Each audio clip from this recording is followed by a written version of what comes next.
to le fo ia la ta upu le o te mana o tala mai ai la to fa le la pa oe sa o fa mai na nei tai ao lo o le fia por kalame le al tai tau ya ele sa wai ka mai kiki ai la o mei le o pi o to le fo ia ma isi fo i va enga le la vea mai ai por kalame le to le fo ia wale o toi poseli lo le mesa topu i tono o fasa le kalesia katoliko i murivai mesa fa ia le loto wow le sila sa mo le mea topu pe la pe fo linga mai fo ile le pe o se mea ele sa o le mea le sa tau tarangi al tato por kalame ma le fionga fo ile te sili ina watali sili al media ia ma au mai ia le upu le ato le fo ke le fia ia fai so o tangata ne fa pewa le antau tala ia to ina to lo fa fonga mai sa mo fa pewa pale ngo nga to ina fia tai wa ngai la pale ngo to le fo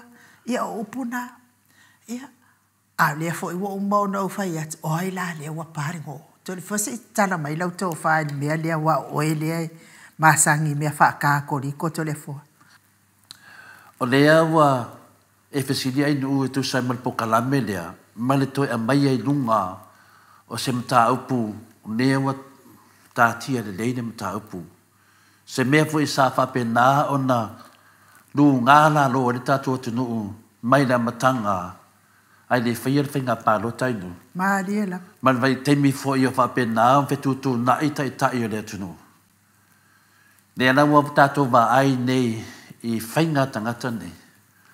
O lea to e mai se mta upu mo o mana whaatatia le lei. O no le manu i swafo e karesia. Mo le manu i tamale ianga o nuu mararafanga. Ai mese whaasino manga. O le mta upu lea to e mai na inu. Ma whaina o whaupu o whapea. O lo whama mafa me tangata le upu lea whamai wa pale no. Le mea moni a whaina le ainu, wa elo a toa lau langi a toa Samoa, i le upu lea wa pāle no. O mwheme sa wei lea mangongi le anga. Wa pāle no, ma fuana pāle no, ale le wa elo a toa ile wadi ia whamtalan ta upu lea ainu. Wa elo a toa lunga, i le la wha amana malai meina se mata upu a mai e se poro kiki. Se poro kiki e wha o ngā i swafa o tai tau e kalesia, wa oman wha nofo file mu.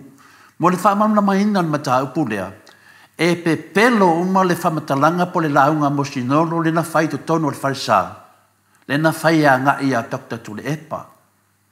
A lewa tamu whaila wali i lea ni liwa tuai mafia me.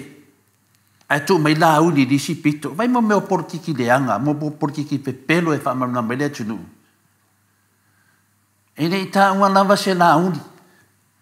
Ne leo tato me nea mai la uli. O la uli le temi nei. O le aiafu le tunu.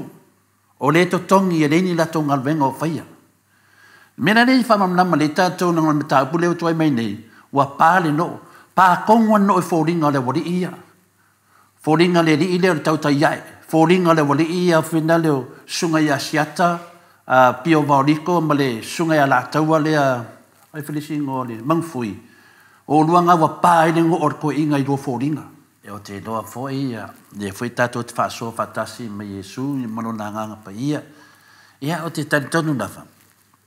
Soi Yesu i den psidia inu. Le nganga hama wa lunga lava ia. Yesu ane whetalai.